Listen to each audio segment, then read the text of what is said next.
High, কতদিন ধরে বানাচ্ছেন সুশি আপনি? আমি আজকে 7 বছর ধরে বানাচ্ছি আর কি। আর এখানে আজকে ফার্স্ট। এইখানে আজকে ফার্স্ট। এই জায়গাটার নাম কি?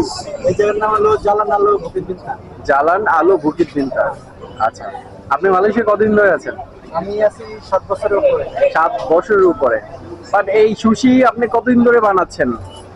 আমি মালয়েশিয়া আসার পরে আমি সুশি বানাচ্ছি। মালয়েশিয়া আসার পর থেকে আপনি সুশি বানাচ্ছেন এবং প্রত্যেকটা মানে এটা তো মানে কি মেলা বলে, এটাকে কি বাজার বলে? এটা পাসার মালাম। পাচার মেলা। সো এই পাচার মেলাতে প্রত্যেকটা পাচার মেলার মালাম। মালাম। মালাম। আচ্ছা আচ্ছা, এই পাচার মেলামে কি আপনি প্রত্যেকটা মালামেতে আপনি বসেন? না না, শুধু আমার এখানে। এইখানেই শুধু? পাশাপাশি আর কিছু করা হয়? না না, সচরাচর কিছু করা হয় না, শুধু এটাতেই। যাক, মাশাআল্লাহ, অনেক ভালো। আর এই দেখেন ভাইয়ার যেই সুশি গুলো অনেক সুস্বাদু লাগছে।